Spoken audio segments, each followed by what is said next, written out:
My name is Jason, and this is Just Watches. Okay, today we have a review that I've been putting off for a while. This is the Invicta iForce 23777. This is the watch that basically is the reason that I have a YouTube channel. I got this as a present from my girlfriend at the time, now wife, and this sort of started my journey into watch collecting. So I figured I would give it a review, kind of look back. This was about 5 years ago, but I'll give it the full review treatment, and you can see kind of what sparked the journey. But before we get into the review, if you're enjoying the contents of this channel, I invite you to subscribe. We just hit 6,000 subscribers, so thank you so much for that. Very exciting. So if you're new and you haven't yet subscribed, I would love if you're enjoying the channel to do so. And then if you like this video, please give it a thumbs up. At the time of this recording, I think this watch is kind of long gone. I looked a bit online, didn't really find anyone that had one in stock, but when they were in stock, you could get them for about $99.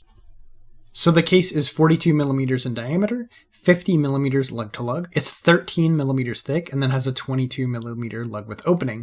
Now on this aftermarket bracelet, it weighs in at 141 grams. Now overall, the case is quite simple. There is a gentle curve down on the lugs, but the sides are pretty much just slab sides. There's not really a transition here or a faceted edge. And then obviously this case has been treated to be completely black. I'm not sure what kind of treatment was used, if it was DLC or some other treatment, but it has held up pretty well. Now I've had this watch for about 5 years and you can see the coating is not scratched. Now I misplaced the stock strap, mostly because it was just too big for me to wear. I'll put a shot of it here so you can see what it looked like, but it was a braided leather strap that actually looked pretty cool, but it was just way too long for my 6 3/4 inch wrist. There wasn't a hole available to make it that tight, so I had to kind of tuck the keeper through that braided section, and it just didn't really work out. Fortunately, I found this matching bracelet on WatchGecko, and then I never really had a desire to put it back on the strap. Now, here is where all the trouble started. This watch has an exhibition case back, and when I received this watch, this was the first time I ever saw a mechanical movement up close. As should be evident, I was instantly mesmerized and obsessed. I spent way too much time, more than I'd like to admit, staring at this movement through the back of this watch. And speaking of that movement, it's the Seiko NH35, which is a hacking hand-winding 21,600 vibration per hour movement with a 42-hour power reserve and a stated accuracy of -20 to +40 seconds per day. Now this is a good movement to get in a watch that costs $100, and usually they run pretty well. You're going to see when I throw it on the time grapher, this one's not keeping the best of time, but this one has been worn in regular rotation and pretty beat up over these last 5 years. The 7mm push-pull crown is signed and has grippy knurling. Now part of the fun of owning this watch when I first got it was hand-winding it, and I've always enjoyed the hand-winding action on Seiko movements. It's also easy to operate this watch via the crown, and since the watch only has a 30-meter water resistance rating, it seems fine that they just used a push-pull crown here. Now this flat crystal is what Invicta calls flame fusion, which supposedly takes the best elements of mineral and sapphire, but that really sounds like silly marketing to me. Dan Henry has also used something called sapphire-coated mineral crystals, which I think was kind of the same concept, and I pretty easily scratched one of those. Unless you're getting an actual sapphire crystal, I would really just assume this is probably just as strong as mineral. It's also kind of built up this weird hazing effect over time. I don't know if that was like, maybe there was an anti-reflective coating that kind of scratched off or flaked off, but it does have a weird haze from certain angles in certain lights. So overall, I would not put any stock in flame fusion crystal technology.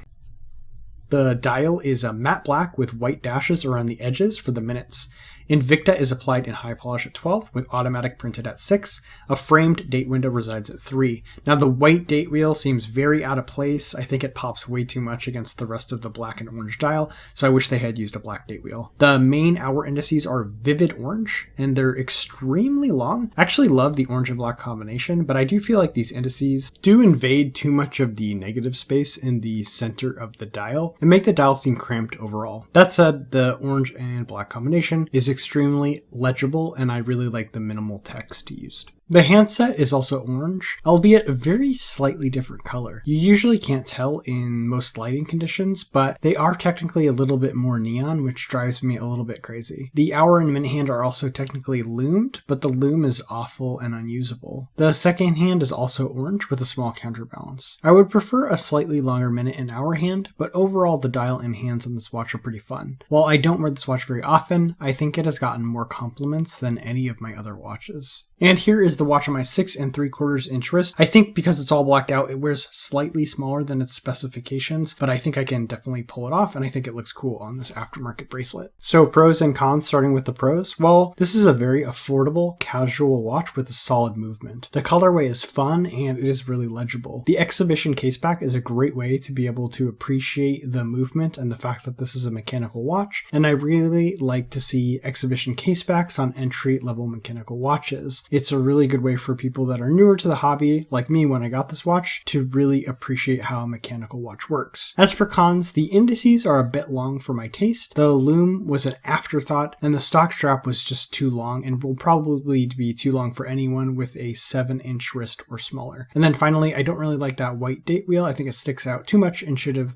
had a black date wheel instead. Now, comps are a bit tricky on a casual watch, but I would definitely recommend something like a Seiko or Orient. Unfortunately, watches have crept up in price a little bit more since I was given this one as a gift, but if you like this colorway and don't mind spending a bit more, a Seiko SRPH33 is a really similar alternative to this watch. Another watch that is a bit more but is super solid and comes in many different colorways is the Orient Maestro, and I have a review of that watch on my channel. And then finally, if you want to stay around the $100 mark, you could always consider a Pagani design. They offer many watches around this price that have NH35 movements. So there you have it, the Invicta iForce that really got me obsessed with the watch hobby. What do you think about this watch? Let me know in the comment section below. As always, if you're enjoying the contents of this channel, I invite you to subscribe. And if you like the contents of this individual video, please give it a thumbs up.